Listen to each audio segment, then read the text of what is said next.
Yo, yo, yo. Let some more people come in here.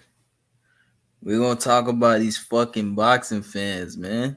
Hearing a lot of goofy shit going on, man. A lot of goofy shit going on, man. Trust me, man. Silver, what's up, bro? Shout out Silver, bro. What's good? Salute to everyone in the chat, man. Salute to everybody in the chat. Salute to everybody. I'm just waiting for this shit to go up a little bit, you know what I'm saying? Just starting the live,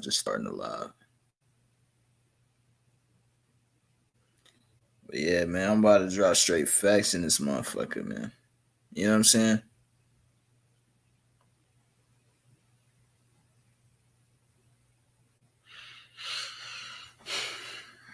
Y'all just give me a second, man, while I prepare and shit.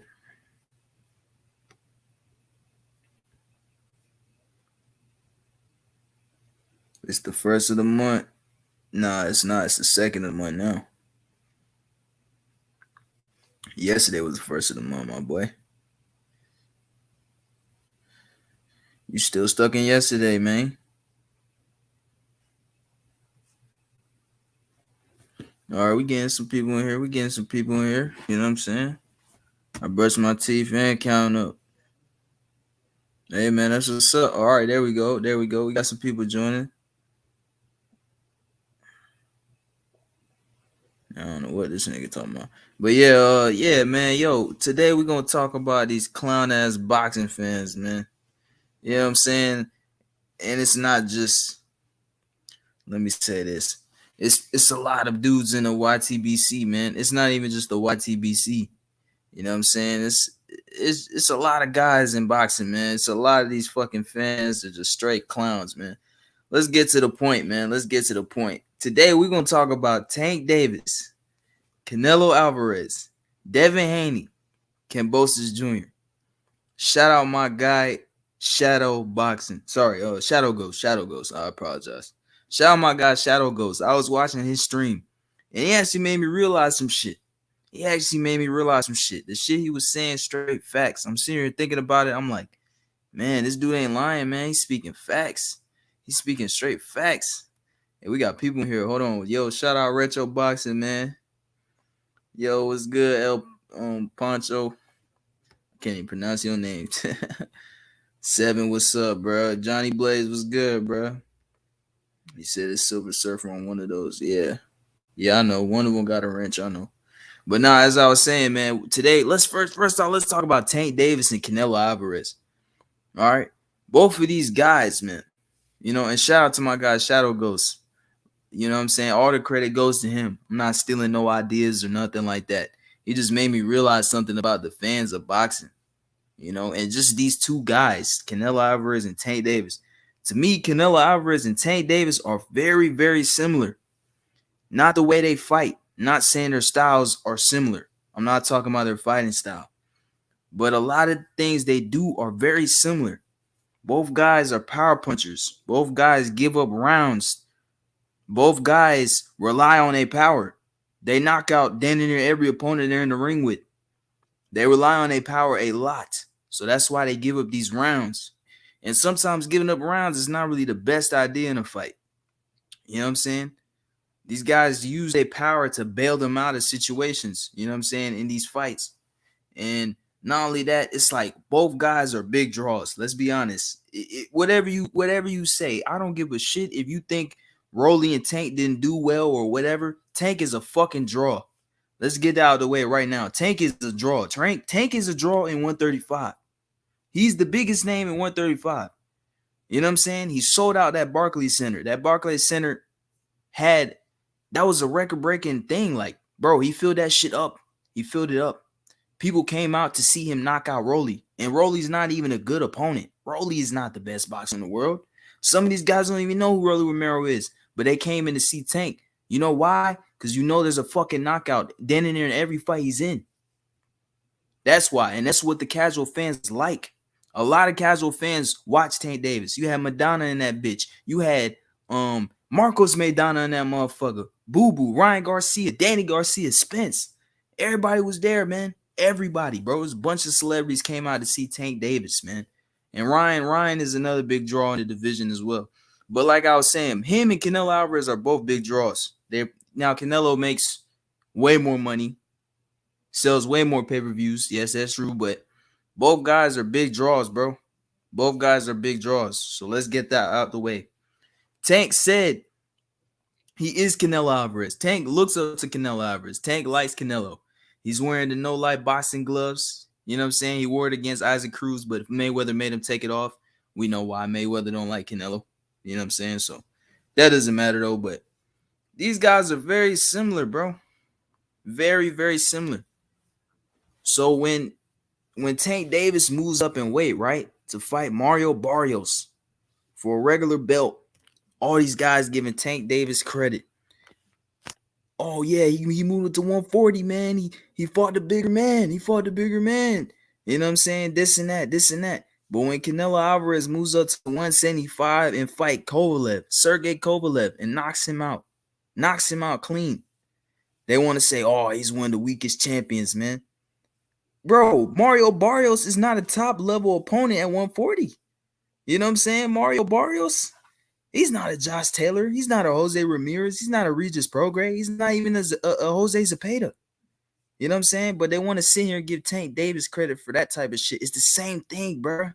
It's the same thing, bro. You know what I'm saying? And that's what these fans don't fucking realize. It's just a lot of racial shit behind this shit. And that's why I named it clown-ass boxing fans, because that's what these guys are.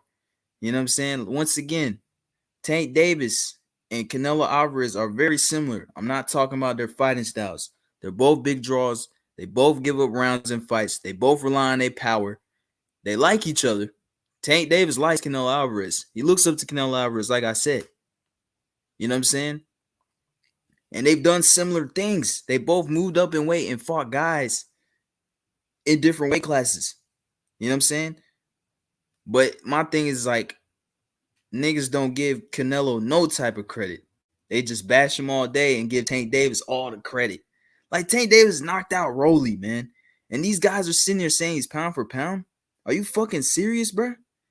Are you fucking serious right now? Tank Davis is pound for knocking out Rolly Romero? Come on, man. What the fuck, man? Like, what's going on with these fans, bro? Tank Davis is not a pound for pound fighter. He's not a pound for pound fighter. Tank Davis has fought good opposition in the past, but that's the past. What about right now? He's not fighting nobody, bro. You know what I'm saying? Come on, man. Fucking Rolly Romero? Mario Barrios? Are you fucking serious? Like, for real, though. Like, come on, man. Are we serious right now? Let's be honest. You know what I'm saying? He said, I got Tank somewhere in the top 10. If guys got Tank in their top 10, it's because of skill, man. It's not because of what he's done. It's not because of what he's done. I promise you that. Because it's like, bro, you can't put him in the fucking pound for pound for what he has done. You know what I'm saying? It makes no sense to me, bro. It's like, all right, he beat Pedraza. Actually, I watched the Pedraza fight last night. That was a good-ass fight. I actually watched that shit last night. That was a good-ass fight, man. You know what I'm saying? That right there, I think that's Tank Davis' best win. But since then, I feel like he's been on the downhill after that. You know what I'm saying? Yes, Santa Cruz, that was a good opponent, but Santa Cruz did shit at 130. Let's be honest, man. He's never done shit at 130. Never. Isaac Cruz is a good opponent. That's Tank Davis Castillo right there. You know what I'm saying? I feel like those two should rematch. And then everyone wants to sit here and say, "Oh man, Tank Davis was fucking hurt, man." You know what I'm saying? That's why he didn't knock out fucking Isaac Cruz. But when Lomachenko had a little shoulder injury, they want to say, "Oh, fuck that, man. Excuses. Teofimo lost to fucking Kambosos." The fucking doctors come out and say, "Yeah, this dude's got air trapped in his lungs, man. You know what I'm saying? He's been in the hospital for 5 days and shit. He could have died and shit." But nobody want to hear that shit, though. You know what I'm saying? In my opinion, I think Tank Davis still don't knock out fucking Isaac Cruz with 2 hands. Still. That's a tough style matchup for fucking Tank. That's Tank's toughest fight, and Tank knows that shit. Ellerby knows that shit. Ellerby even said himself, they knew this fight was going to be tough for Tank Davis. You know what I'm saying? You know why Tank Davis hurt his fucking hand? Because he was hitting Isaac Cruz's big-ass head. Because Isaac Cruz is fucking 5'4". It's hard to hit that little motherfucker. And this dude's defense is fucking amazing, bro. You know what I'm saying? This motherfucker Isaac Cruz got the peekaboo style down pack. He's blocking Tank's best shot, the uppercut.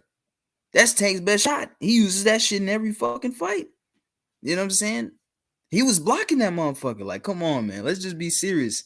This is no hate against Tank Davis. I think Tank Davis is an amazing fighter.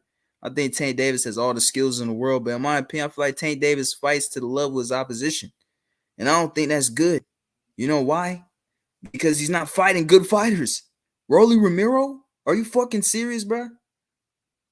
I'm not going to say Rolly's a bum. I don't call fighters bums. But Rolly is a C-level opponent at best. C+ at best, bro. C+ at best. There's no fucking reason why Rolly should be up on the cards, bro. There's no reason. Are you like, come on, man. There's no reason, bro. No fucking reason. No reason at all. Tank should have, man. You know what I'm saying? It's like, man, what the fuck, man? You know? But all I'm saying is, it's like, bro, everyone switches the goalposts. Everybody switches the goalposts with these fighters, man. You know, and it's ridiculous, man. And I don't say nothing. I don't say nothing to nobody. I usually let people do what they do. You know what I'm saying? I went from channel to channel hearing what these motherfuckers saying. You know what I'm saying? I just feel like, in my opinion, Tank Davis ain't no fucking pound for pound fighter. There's way more guys that have done way more. There's guys I feel like there's more skilled than him. You know what I'm saying? Like, I just don't think he's pound for pound, bro. I don't think he's pound for pound, bro, at all. You know what I'm saying? He has to do more. He has to do more, man. He has to do way more. But like I said, y'all, Tank Davis and Canelo Alvarez are very similar. But everyone want to shit on Canelo and not give him no type of credit. This dude has undisputed under his belt. Tank Davis don't even have a real belt right now. Are you fucking serious, bro? He doesn't have a real belt. He doesn't have a real belt, bro. This motherfucker talking shit to Rolly, saying, talking shit about his belt. Rolly told his ass, bitch, this is the same belt. We got the same belt. Are you fucking serious, bro? We got the same fucking belt. You know what I'm saying? Like, come on, man. Tank, come on, man. And that's what I'm saying. Like, these fucking boxing fans, LB, I blame these guys, man. I blame these guys, man, because they're running around saying this dude's a 3-division champion. Shit like that. Like, man, this dude's holding a bunch of fucking regular titles, man. These are not real belts he's having under his belt. Yo, we got to get the smoke up here, man. Hey, get the smoke. I know you about to ride for Tank. So let's go, man. Hey, I'm airing out Tank today. I don't give a shit. Right.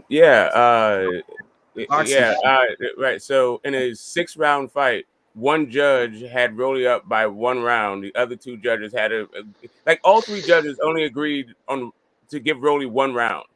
That's it. Like on my card, Rolly won 1 round. That's firstly, right? But one judge did give him a couple more rounds, but not the other 2. There was some split things in there, but it was early in the fight. Like to me, strategies are not about like winning every round and all that stuff. Like I didn't go in there thinking Tank is just about to breeze through this guy and not ever get touched and won't lose a single round to Rolly Romero. Like, I mean, I saw what is it? And I keep saying this. I liken this fight to Conor McGregor versus Floyd Mayweather. If you're gonna take a guy into deep waters and drown him, it doesn't really matter. Like sure, Conor McGregor could be up on fucking rounds, and we're talking about ATG versus a guy who's never had a professional fight. And yeah, you could say that because Floyd didn't just walk through and knock him out in 1 round, then yeah, Conor McGregor won some rounds and looked good. Did it ever enter your mind that Conor McGregor was better than fucking Floyd Mayweather? Of course it didn't. But he was down. If it was a 5-round fight, if it was a 5-round fight, Conor would have won that fight. What this reminds me a lot of Wilder, how his career was going. I remember before he lost, people were saying the same shit about Wilder. Oh, he's just waiting. He's filling out his opponent. Man, the fuck out of that shit, bro. Listen, Tank, he's more skilled than Wilder, but compared to other elite 135 pounders, no, he's not on their level. In my opinion, skill for skill, okay, Tank is powerful, but the skill attributes and all that shit, Tank ain't no Haney. He ain't no Loma. He ain't no, even though Shakur 130, he ain't no Shakur. Yeah, but he can knock all three of those dudes out. And he's not even do you know that, though? I mean, you're just guessing, though. You know what I'm saying? And it's the puncher's chance. And with me, The puncher, the guy with the punching chance don't look. If you look at history, the guy with the puncher's chance don't get far. It's always the guys that are the most skilled that go far, that go the He likes to talk farthest. about he has a puncher's chance. What I'm saying to you is the guy does not like. I feel like he's a skilled guy. I've never seen a skilled guy lose rounds like that though. I've never seen it. Even guys with power don't lose rounds like that. Like talking about Kovalev, when Kovalev was in his prime, he wasn't fucking like he was a power puncher, but he still wasn't fucking losing rounds. He wasn't losing rounds. Again, losing rounds is not again. If you're going like if we're talking about losing rounds and all this shit, like that's going to be the litmus test. Two of the judges had him up. It only had 5 rounds in there. There's only 5 rounds that actually got completed. For most of the judges, 3 of them only gave this. That ain't the only fight. That's not the only fight. Leo Santa Cruz, he was losing. And I'm trying to tell you, and you keep saying Mario Barrios, he wasn't losing that fight either. No, Isaac Cruz. What's up, 150? It's been a while. Leo Santa Cruz, I mean, my bad. Leo Santa Cruz. Yeah, he was up on the cards of Leo Santa Cruz fight also. He was not up in the cards against Leo Santa Cruz. Yeah, how you guys doing today? Yeah, we're doing great, but we're having a back and forth, bro. Have a great one. So, what is it about? I missed the topic. What's the topic? Hold on. We're talking about let him go in. When we talk about Tank's, when we talk about Tank's skills, like here's really what it is. He knows how to throw the correct punch. Like Wilder only has 1 punch, right? All he's got is is a right hand that he's looking to land.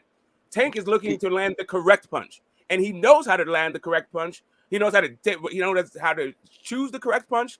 He knows how to land it with accuracy, speed, and power. But you don't know how to set it up, though. You don't know how to set it up, though. So, yes, he knows how to set. Of course, I don't think you do. Not against top competition. Wilder knew how to set up knockouts too against fucking mediocre opposition. Wilder knew how to do it too against fucking Brazil. Right-hand specialist.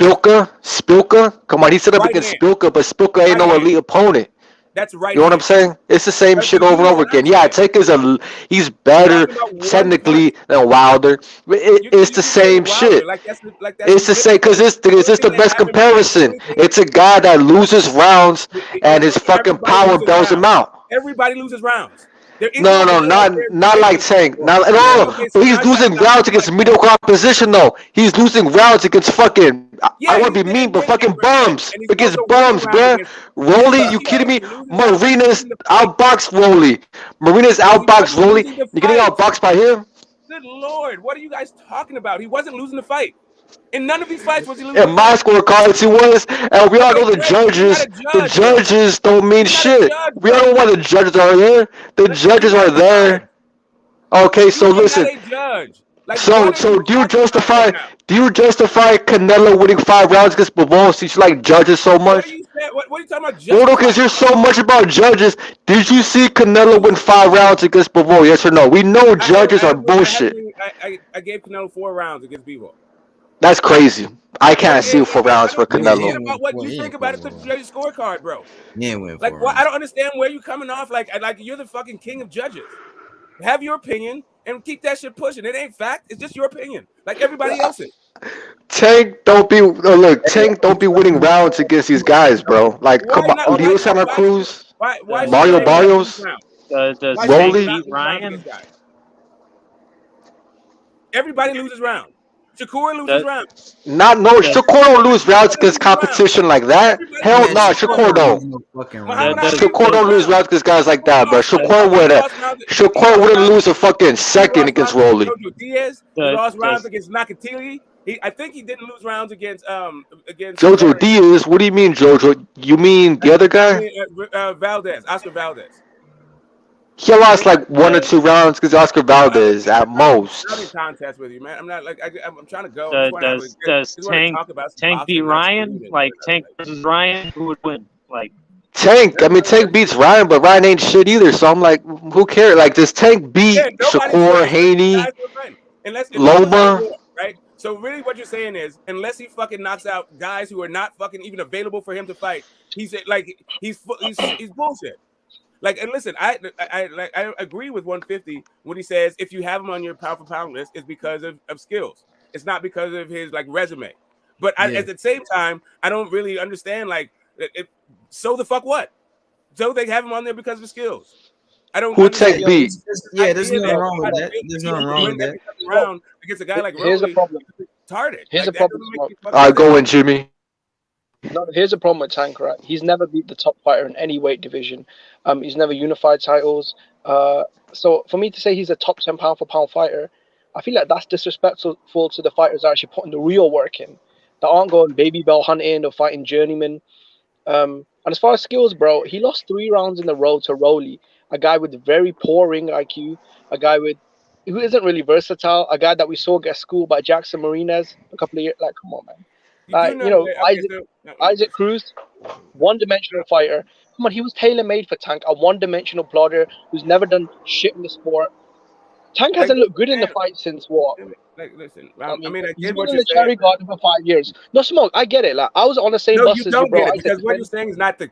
I said defend Tank Davis. Like it's just Listen, like man, I can't listen. Like all these guys. I used to defend Tank Davis. I used to Smoke. I actually like Tank Davis. I used to defend him. The dude is a 3-time champion in When's he gonna 130 bust the pounds. weight? You're saying he's never beat anybody. Like it's just demonstrably false what you're saying. No. Nowadays, you have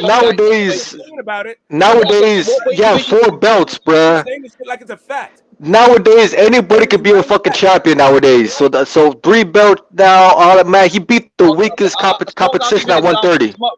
Okay, Smoke, I'll give you an example. Okay, great. Devin Haney's So, fighting I'm the number sorry, one you don't lightweight like in the the world. competition that he fought at 130. Shakur fought the number one But- super featherweight in the who said world. that you have to like the Listen, he competition hasn't fought the at number 130? one guy in any weight class. We know he was scared of Lomachenko. The interviews are out there where he's stuttering, where Leonard Ellaby has to jump in to save the interview. Yeah, We know. We fucking seen it. Gervonta Tank Davis got mad at Mayweather because he wanted Loma to fight him. Tank. Okay, so he didn't fight Loma. That's crazy. He didn't fight Loma. Yeah, Listen, but he's Tank never got fought the mad. top guy in any division. All right, he didn't Smoke. fight Loma. I want to see the Loma fight. Okay, I'm with you. Hey, hold I'm on, with you hold right on, here. hold on. I would like him to. Tank ain't with you though. Tank ain't with you. What? He's not with you. Hold on, bro. Hold on. Let Alex and Naga Boss get in here, bro. Y'all niggas is going in.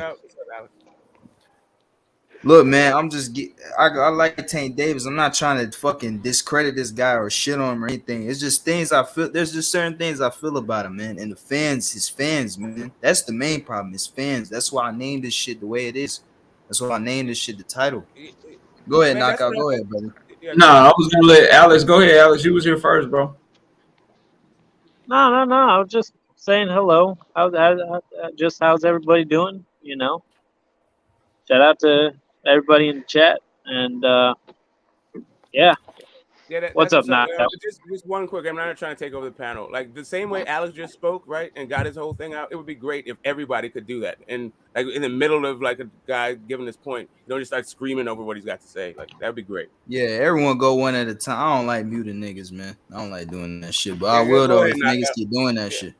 Yeah, go ahead. So here's what I have to say about the topic. So if you want to tell me that Tank Davis signing back to Mayweather Promotions is a huge mistake and you want to see him fight the best, then I agree with you wholeheartedly. Matter of fact, I criticize him heavy for that shit. Like, I don't like that shit. I want to see if what I think about you as a fighter is right or if I'm wrong, because I really trust in my ability to look at fighters and determine if they got a good skill set or not. So that's the first thing. So you won't get any argument from me when it comes to him fighting better competition. But where I do have the pushback at is when I hear shit like, yo, Tank Davis, Devin Haney can beat Tank Davis, or he'll just beat the shit out of Tank Davis. Tank Davis ain't got no shot. I do know this. I saw Jojo Diaz hit Devin Haney consistently with left hook after left hook after left hook all throughout that fight and win 3 or 4 rounds. And so you mean to tell me that Jojo Diaz, who is smaller, not near as explosive, not nearly as powerful, if he can hit Devin Haney consistently with his left hand, what the hell you think gonna happen when he catch a left hand from Tank? That's the first point.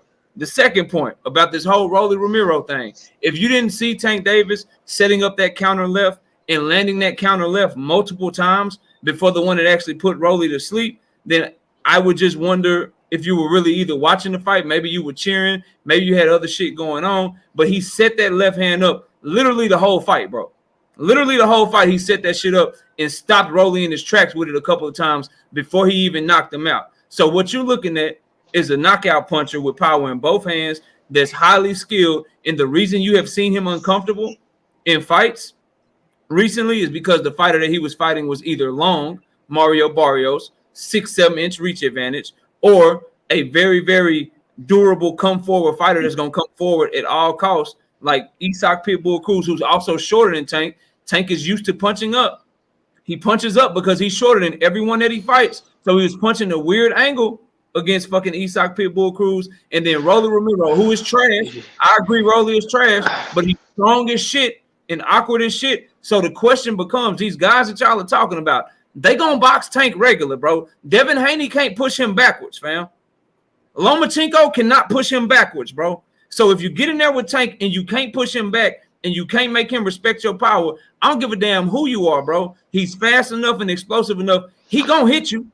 He is going to hit every 135 pounder that y'all are naming, 130 pounder. Tank is going to hit them, bro. They're not gonna go the whole fight without getting hit by Tank. And until somebody shows me that they can take his power, bro, you got to be crazy to say he ain't a dangerous fight for whoever your favorite fighter is, bro. If you ain't willing to at least admit that, then you just on some fanboy shit, bro. Straight up and down. Thank you. Well, 100% fast. I agree with that, man. Tank Yo, is dangerous. 150.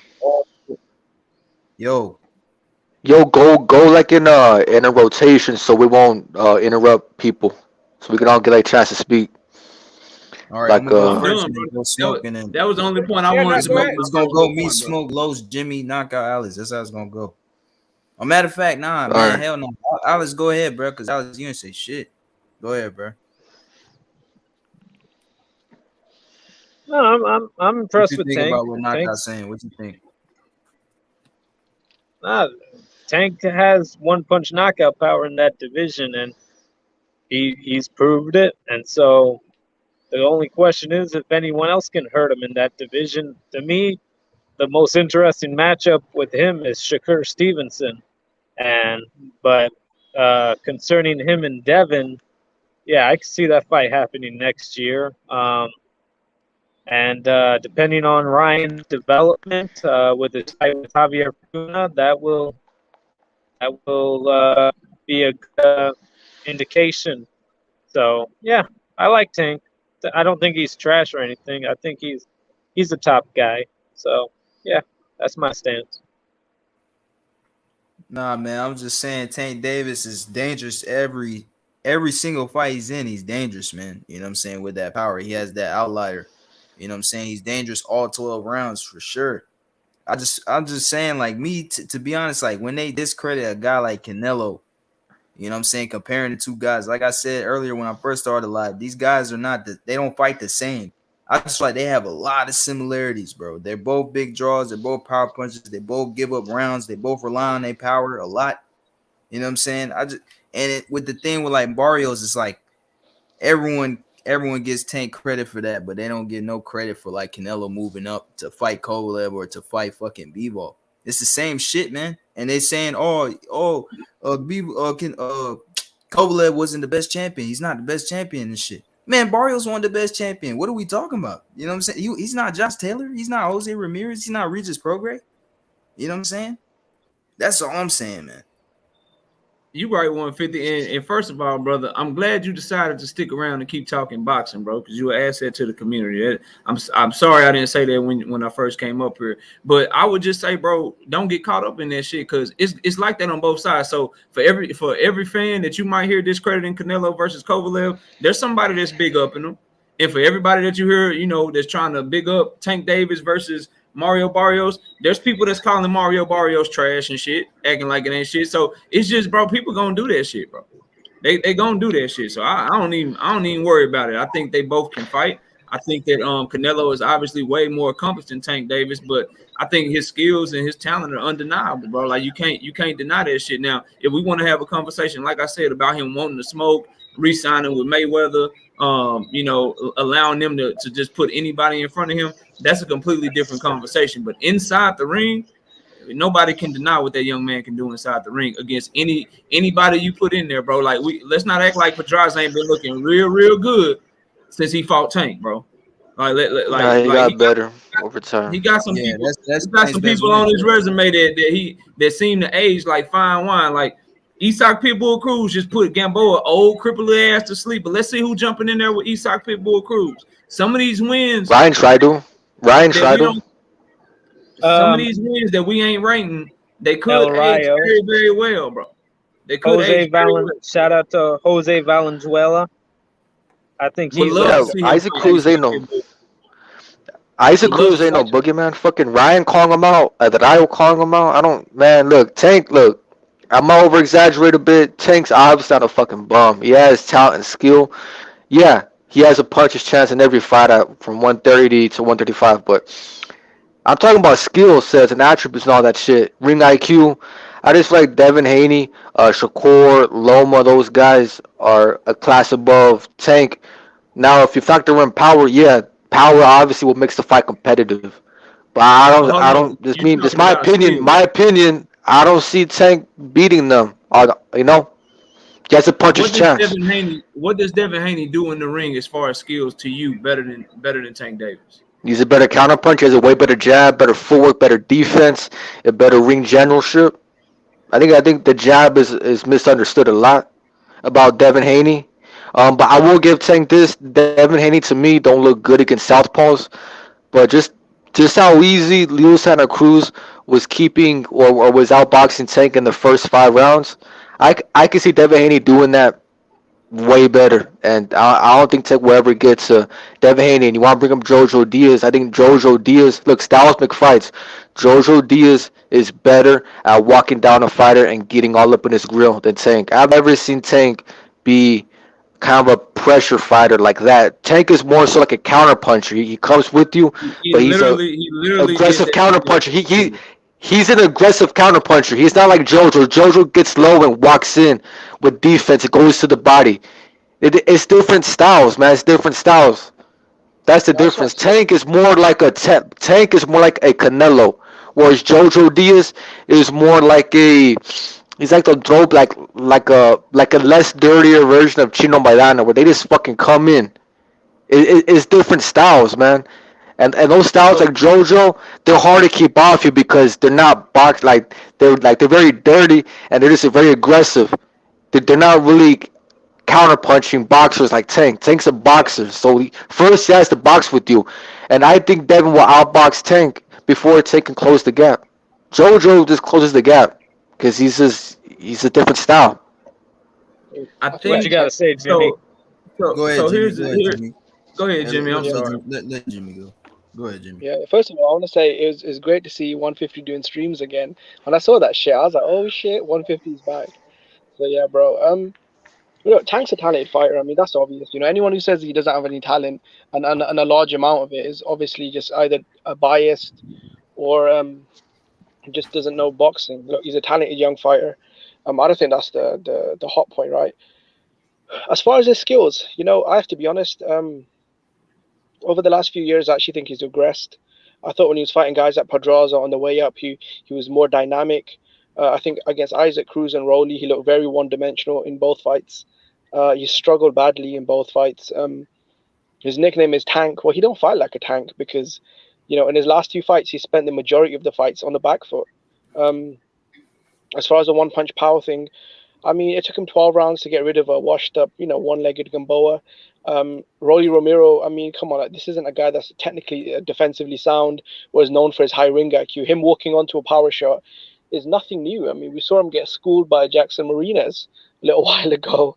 So, look, he's never fought. Look, there's some honest criticism about Tank. He has never fought the top fighter in any division, right? His titles, right? His title history is very questionable, right? Baby belts. I don't think you can compare it to Canelo, right? Because Canelo actually fought the top guy at 54 in Erislandy Lara when Lara was the boogeyman. He took out the top pound-for-pound guy in Gennady Golovkin when he was a unified, undefeated champion. As the underdog moving up, 168, he shut that shit down, unified all the belts. And at 75, Kovalev, even though he was faded, I agree, he was one of the top champions. Mario Barrios was not even a top 5 fighter in his own division when Tank fought him, right? Regis Progress, Jose Ramirez, Josh Taylor, and etc. were all ranked far above Barrios. So not only was Barrios a fake champion, he wasn't even the top 5 guy in his own division. He was comparable to a Rocky Fielding, who, by the way, Rocky Fielding actually has a better resume than fucking Barrios. At least Rocky Fielding beat John Ryder, beat Tyron Zorg. You know what I'm saying? So Like, I don't think the whole Canelo Tank comparison is fucking insanity. As far as star power, bro, Canelo's never done 50,000 pay-per-views, right? This dude's out here fucking making $50 million purses, doing massive live gates in Vegas. So I think the people that compare Tank to Canelo are deeply biased. They have hidden agendas, narratives. A lot of this shit is tribal. Let's keep it a buck.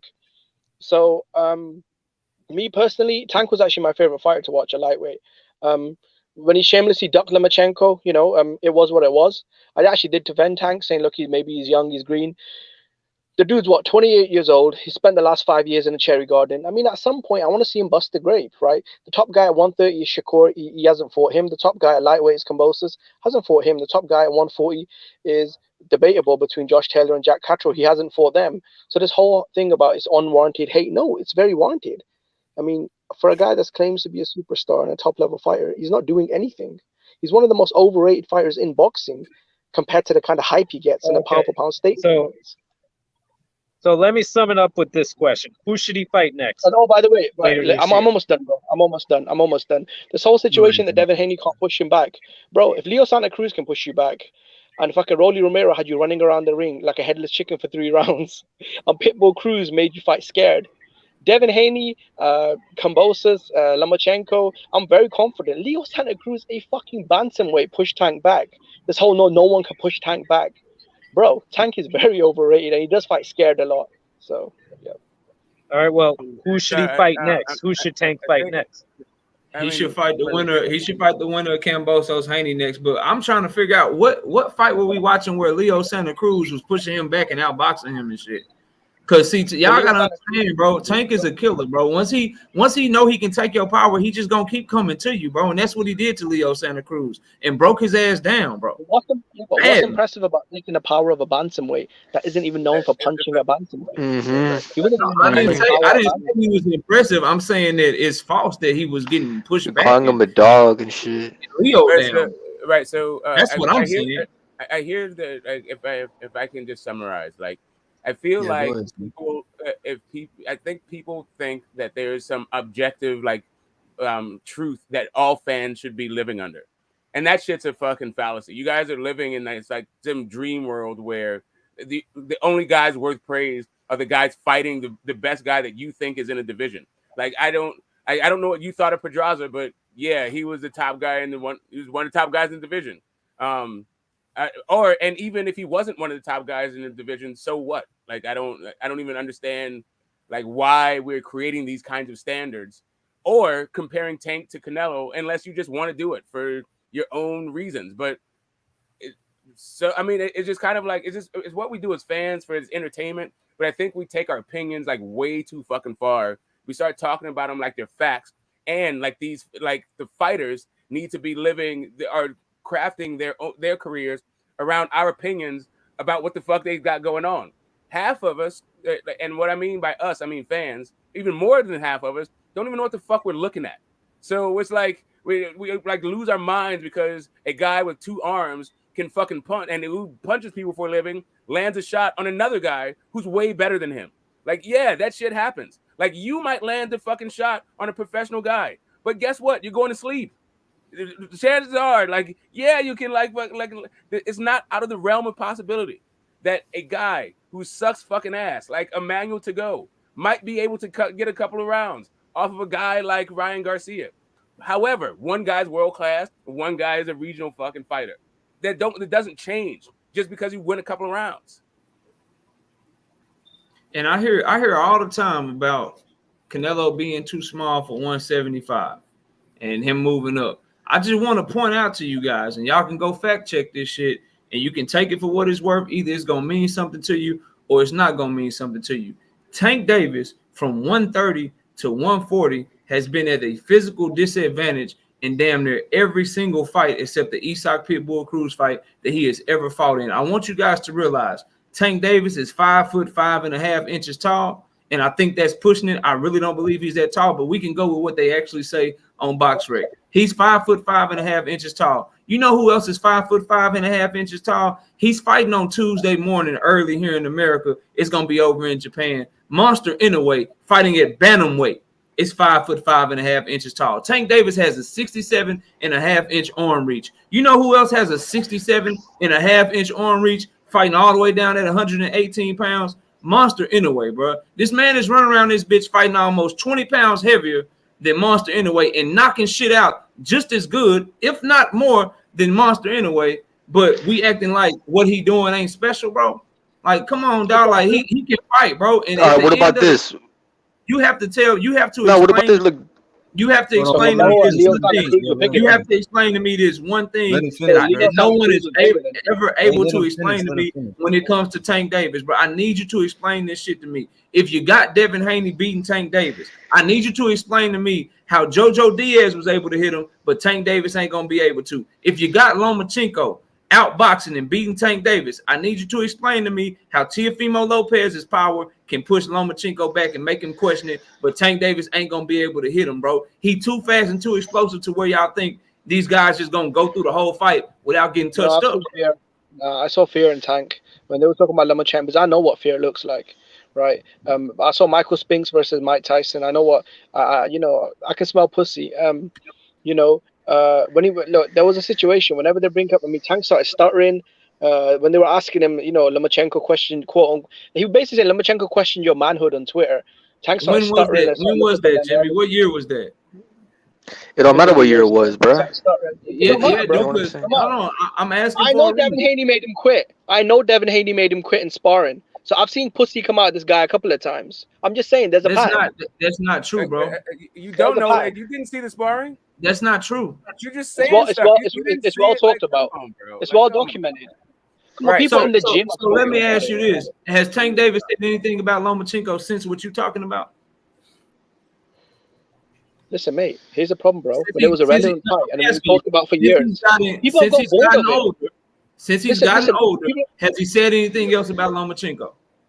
He's not saying anything about anyone. That's the problem. He's admitted that he's never asked for. So you didn't hear him. You don't have the quote of him saying that the time. I've seen him stutter and be a pussy. No knockout. I've seen him play the pussy card once. What are you talking about? You didn't hear him say that. You didn't hear his trainer say. You didn't hear that either. You've got bitch in you. Okay, so 6 months have made a difference. Here, let me go real quick. Because listen, you brought up the Inoue shit that's taking Inoue the same size. That's dumb, bro. Devin Haney is maybe even taller than Canelo, has longer arms than Canelo. When he's fighting at 135, Canelo at fucking 175 his last fight. I don't get that comparison, comparing him to fucking Inoue, but because of his height and arm reach. Like, that don't matter. What matters is your frame. Your frame is the most important. Don't interrupt me. It's the frame. Arms, all that shit, your height, your arm reach, that don't fucking matter. Fucking Brandon Figueroa, 70-inch reach, 5'8". At 122, he's bigger than Canelo. If you go by that fucking reach and height, no, it's by frame. What's more impressive is your fucking frame. That's what matters the most. And Tank's frame fits the best at 135. So that's a stupid commission. And he's one moment to talk about JoJo Diaz. Listen, JoJo Diaz and Tank ain't the same style. JoJo Diaz and Tank ain't the same style. I've never seen Tank walk through a guy's punches and box efficiently. I've never seen it. It's different type of styles. Tank needs to box you first to get on the inside. He's an aggressive counter puncher. He's a boxer puncher. He didn't. He needs to box you before he comes in. That's his style. He boxes you before he comes in. JoJo Diaz comes in like a pressure fighter, like fucking Castano at a lesser level. That's how styles make fights, bro. Stop fucking interrupting me too, you fucking idiot. You don't know boxing. You don't know boxing, bro. What are you talking about? JoJo Diaz and Tank ain't the same style. Chill, bro. Chill, man. Chill. Why you calling me names, bro? Come on, man. Man. Come on, man. Tank Davis. Nah, we good. 150. It ain't the same style, bro. Right. So here's Tank Davis walked down. He walked down Leo Santa Cruz. He walked down Jose Pedraza. How the hell you think he broke distance on Mario Barrios, bro? He walked. That ain't the same style. It's not the same style, bro. It's not the same style. So It's not the same style. JoJo Diaz is a pressure fighter. Gervonta Tank Davis is not a pressure fighter. He's an aggressive counterpuncher that boxes you, bro. He boxes you. Stop monopolizing the So thing by is Tank. screaming over Oh everything. my god, that's a fucking difference, bro. And he You don't has understand way more- styles. Yeah, it's different because Tank will sleep JoJo Diaz and Devin Joe Haney, bro. Tank does not know how to box and move forward efficiently like JoJo Diaz. It's different I'm styles. going on mute, bro. Can I get in with you guys? Like thank Go you. ahead, Smoke. Go All ahead. right, go Smoke. Do you think that because he has a different style, that means that Tank all of a sudden can't hit him? Oh, wait. I was listening. Repeat that. I was listening. Repeat that. Right. Do you think that because it's a different style than JoJo Diaz, that means all of a sudden Tank won't be able to hit him when it comes to Devin Haney? No, he will, but he won't hit him that like as much as JoJo did. No, because that ain't Tank. Okay, so you think if Tank hits Haney one time, he's gonna get knocked out? Now I can make my point, right? Because since we both know, even though it's a different style, Tank will still be able to hit him because it's still a boxing match after all, right? We do understand that Tank hits way motherfucking different than not only JoJo Diaz, but everybody at 135. Also, everybody at 130. So Tank's gonna knock out Haney with one punch. That's your prediction. One punch knockout artist on a good boxer. Everybody Tank knocks out, they come to him. Everybody Tank knocks out, they come to him. Tank don't hit harder than Ryan Garcia. Hey, Los, if it takes 4 punches, Tank can Hold on, do it. Smoke. We can't just allow bro. That's false. Mario Barrios was on the back foot trying to run away from I've Tank. never seen anybody land 4 consecutive punches on Devin Haney. I've never seen it. Not even Linares. The most punches Linares land on Haney in a combo was 4 punches. Literally caught Devin Haney with No, it wasn't. No. It wasn't consecutive. It wasn't consecutive. Show me a clip right now. Show me a clip where JoJo Diaz landed 4 consecutive punches on Devin Haney. I'm gonna jump out. All you I have haven't to do seen is it. watch round 2 of the JoJo Diaz Hey, fight hold on, and watch hold on. round 7 of the No, JoJo Diaz fight. I just want to know, like, why Smoke do you only, think bro. it would have to be consecutive punches? Why? Like, who said anything about it being consecutive? Like, do you think that Look, Tank needs you're saying- consecutive punches to knock you out? Listen, what Los is saying. no, I'll I've make it never very seen simple that. for you, Smoke. This is what Los is saying. Exactly. Does he The need tactics- consecutive punches to knock you out? Smoke. No, he does not. But he doesn't. It's Smoke. not just one shot. It may be the Hold one on, shot that hold knocks on, you let out, me go. but he hits you with more than one shot. Yeah, but Los Devin is trying to Haney say is the about tactics. Devin Haney is about to have a tough ass fight with Cambosos, but somehow he's just gonna box circles around Tank. Bro, y'all bugging the hell out, dog. Stop. Dude, you don't know that. You don't know that, dude. Like you don't know if it's gonna be tough or not. You don't know that. For a fact, It's a bro. D-level I know crew. for a fact that's gonna be a tough You don't know fight. for a fact. That hasn't fucking happened yet. It hasn't happened yet. You're going off your opinion. It hasn't happened yet. I'm And pretty good- this I'm pretty whole good with fucking my debate's opinion. stupid. Cause it's I all know about you our don't opinions. know me. I know you don't know me, and I don't know you either. I'm not going to insult you. I'm just going to say I'm pretty good with my prognostications, and I'm pretty good with my opinions in predicting fights, bro, and if they're going to be tough or not, bro. When the I'ma fuck leave did it- Isaac? I don't care about that shit, bro. You go, Jimmy. Hey, Clear. hold on, Clear. bro. Clear. Hold on. Hey, my guy Piro just joined. Let him go first, and then let Letro J go next. He just came in. Go ahead, Piro. What's up, bro? How you doing, bro? What up, 150? What's going on, everybody? I just came to say what's up, man, and chime in whenever whenever I can, man. I'll let Jay go first. Oh yeah, all right. Go ahead, Letro J. How you doing, bro? It's been a What's minute, up, man. guys? Hey, good to see you streaming again, man. And what's Yes, up to sir. everybody on the panel? Salute and to the chat. You guys are talking about if a fight happens between Tank Davis and a Devin Haney. Is this the subject right now? No, it's just I guess people are it's an airing of grievances when it comes to Tank Davis. People apparently are overrating him in some people's views, and Tank hasn't done shit in his entire career in other people's views. And not I think that's part of it, and then also projecting his success against like the top level competition at 130, 135, and 140. I think that's all of it, like in a nutshell. Well, I'm gonna say this. I'm waiting to see him fight top level competition in 135. I'm waiting for that.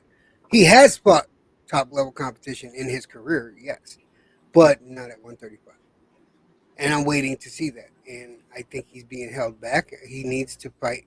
He needs to fight the top 10, and he has yet to do that, honestly. And the fights that we've been seeing, we don't want to see. No one has asked for those fights.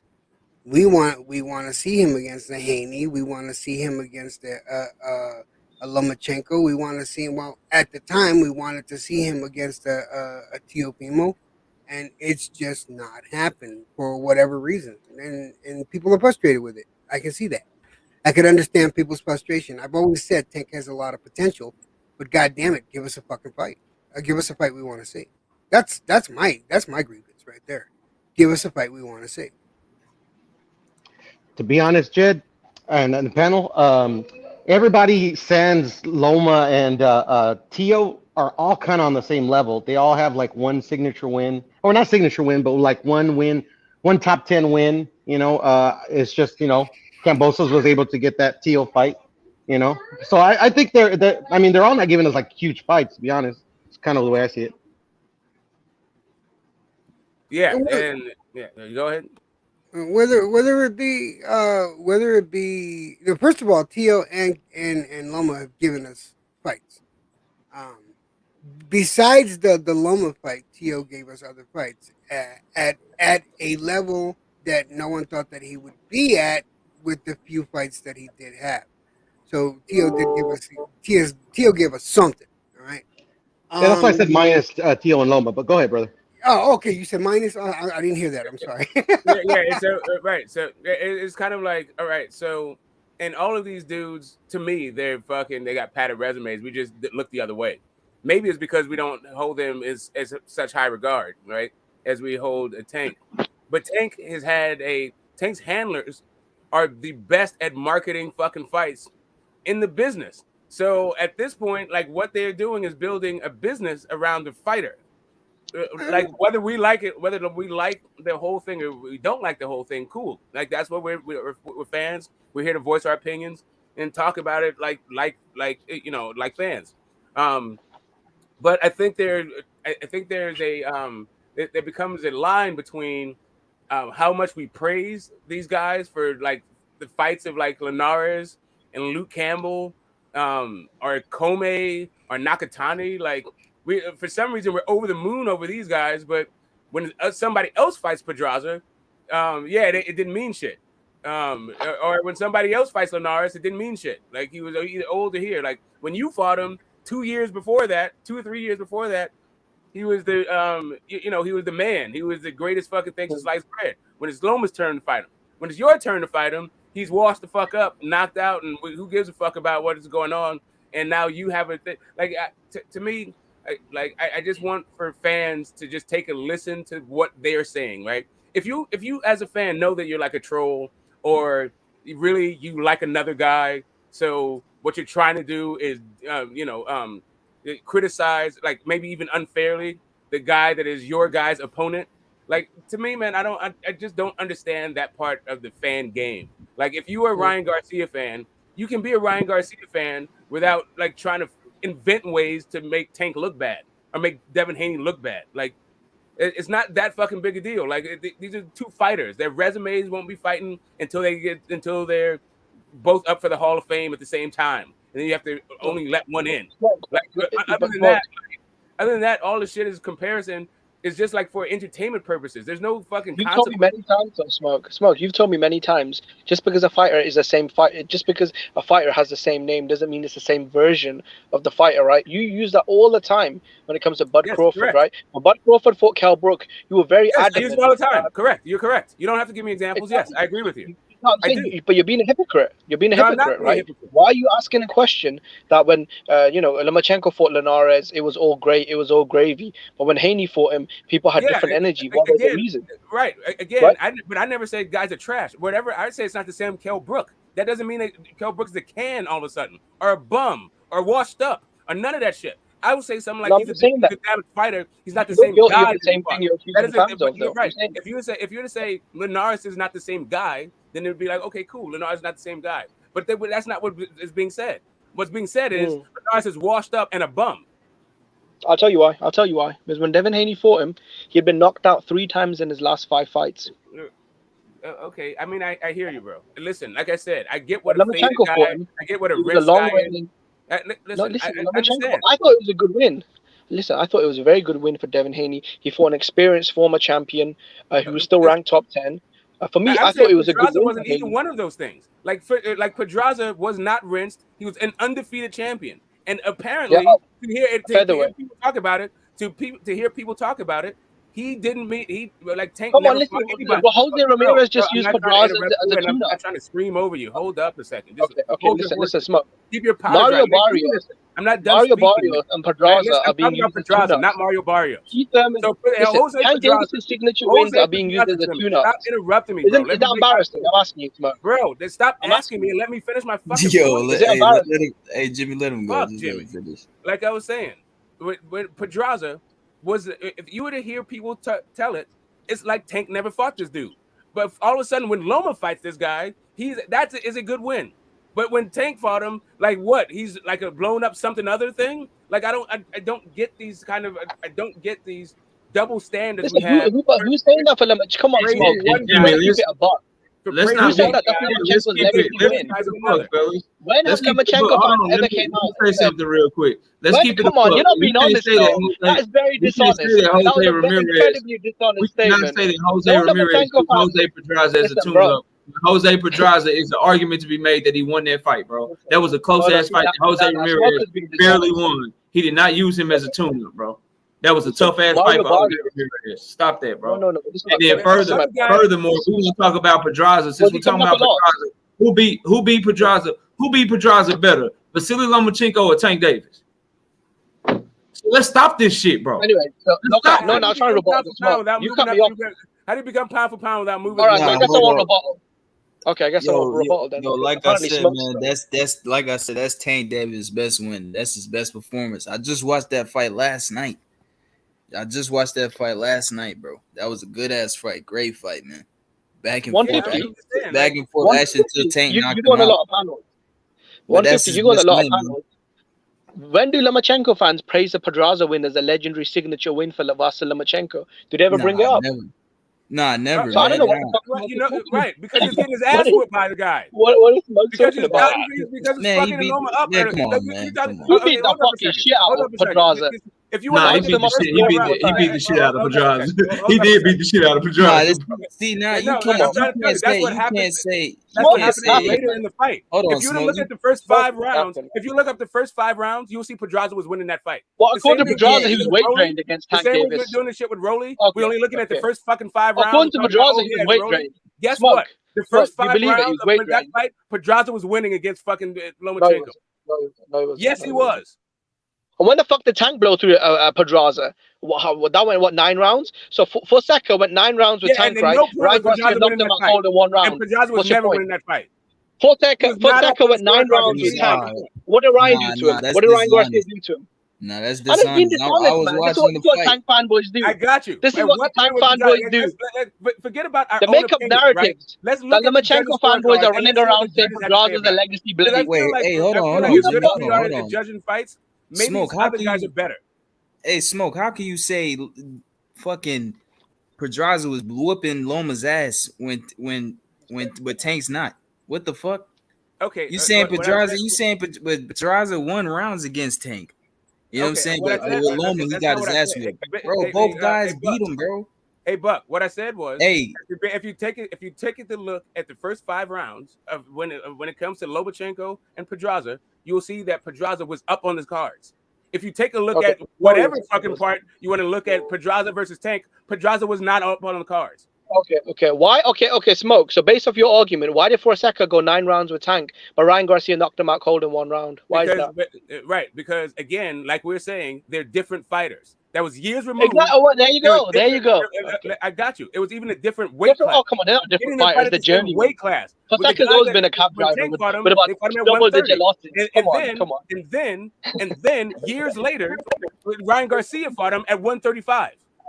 Now, like at no point did I call the guy a bum.